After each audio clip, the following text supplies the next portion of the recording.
পূর্ব মেদিনীপুরের নন্দীগ্রামের নন্দনায়ক বার ও বারকান্দ পশুরায় জগদ্ধাত্রী পুজোর উদ্বোধন করেন নন্দীগ্রামের বিধায়ক তথা রাজ্যের বিরোধী দলনেতা শুভেন্দু অধিকারী। তার হাত দিয়ে শুভারম্ভ হয় জগদ্ধাত্রী পুজোর। জগদ্ধাত্রী মূর্তির পায়ে ফুল দিয়ে শ্রদ্ধা জানান বিরোধী দলনেতা শুভেন্দু অধিকারী।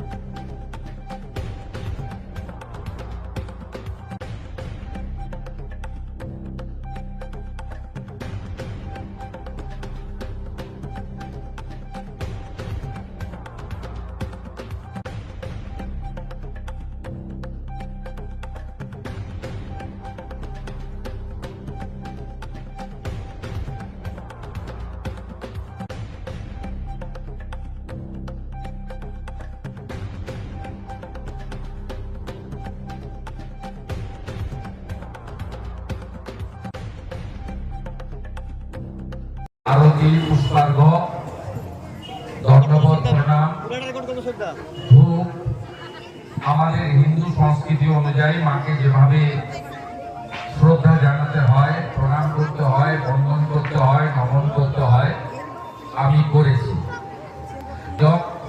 সকলকে আমার হিন্দু সনাতনী নাগরিক বৃন্দকে আন্তরিক জগদ্ধাত্রী পুজোর শুভেচ্ছা জ্ঞাপন করি। এই ক্লাবে যারা মান্যবর ব্যবস্থাপক আছেন, অলোক কুমার জানা, অমল কুমার, বিশিষ্ট রাষ্ট্রবাদী নেতৃত্ব, হরিপুর গ্রাম পঞ্চায়েতের উপপ্রধান, গত কয়েকদিন ধরে আপনারা দেখতে পাচ্ছেন কিভাবে বিশেষ করে দক্ষিণ চব্বিশ পরগনায় কোথাও কালী মূর্তি ভাঙা হচ্ছে, কোথাও জগদ্ধাত্রী মূর্তি কালকে ভাঙা হয়েছে। এগুলো যারা করছেন তারা চান সনাতন শূন্য হয়ে যাক, হিন্দুরা দুর্বল হয়ে যাক।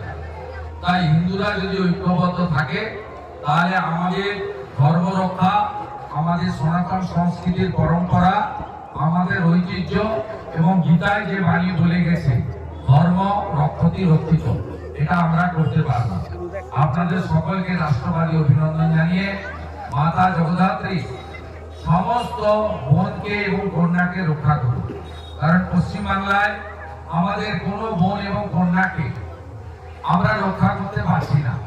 তারা শারীরিকভাবে নির্যাতিত হচ্ছেন, তারা বিভিন্নভাবে লাঞ্ছিত হচ্ছেন এবং অনেকে নিষ্পাপ বোনেদেরকে, কন্যাদেরকে খুনও করা হচ্ছে। আমি আজকে মায়ের কাছে প্রার্থনা করব, তো মা এই কাজ শক্তিটা আমাদের দেন, আমরা যাতে আমাদের প্রত্যেকটি বোনকে এবং কন্যাকে রক্ষা করতে পারি।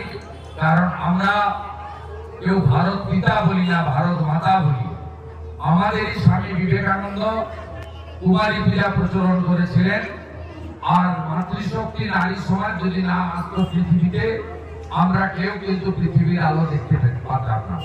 অভয়ার ঘটনা থেকে দুর্গাপুর মেডিকেল কলেজের ঘটনা, প্রত্যেক দিন যা দেখি, যা শুনি, যার বিরুদ্ধে প্রতিবাদ করি, আপনারা দেখেছেন আপনাদের এমএলএ।